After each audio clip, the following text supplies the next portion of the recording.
Today is April 28th, and today's quote is entitled, "We are where we put ourselves." So I just put myself on the roof of my house. That's where I am. Very simple idea. We are where we put ourselves. We can make believe otherwise, but that belief cannot make things better.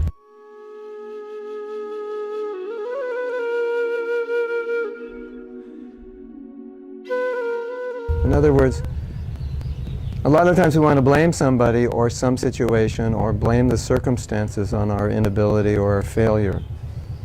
But the problem when we do that is we don't think, how can I make it better? We just think it's bad because of these situations. That's the problem.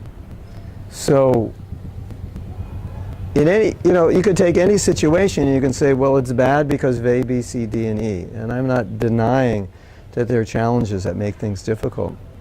But rather in that situation, you might say, okay, it's difficult because of these circumstances. The next question to ask is, okay, what can we do? Within these circumstances or conditions, how can we make it better? So the failure would be just to give in to the situation. It's bad because of this. There's nothing else I can do.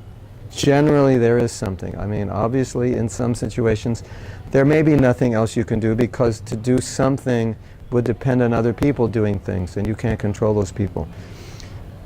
But at least internally, there's adjustments you could make. So maybe externally, there's not much you can do.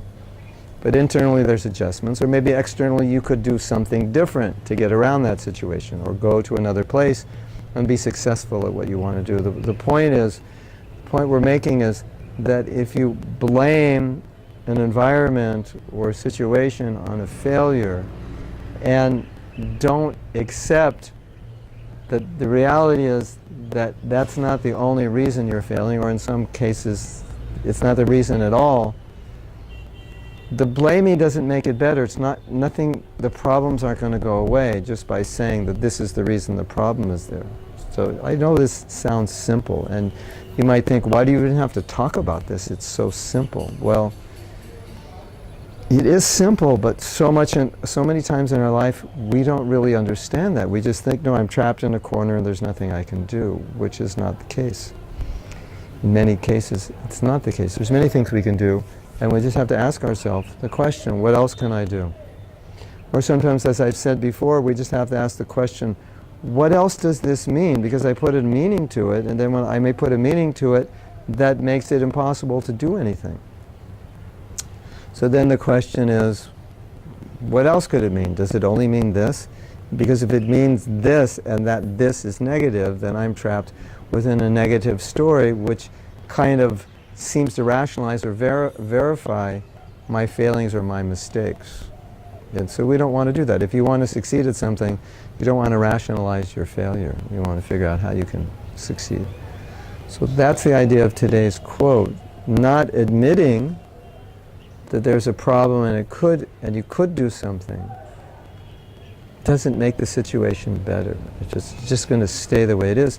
And then if situations stay the way it is, for some of us, those situations continue year after year after year, and you may look back at your life and say, there's things in my life that 10 years ago it was still a problem, and 10 years ago it was a problem, and today it's still a problem. And so that probably means we're rationalizing, or we're disempowered in some way. We don't believe that we can actually solve that problem, so we keep making the same problem and rationalizing it that we can't solve it, and then it doesn't go away, and then we're dealing with that. So if there's something you really don't want to deal with, it's not a good idea to rationalize it away, but rather think of another way to look at it, or think of possible solutions. Hare Krishna.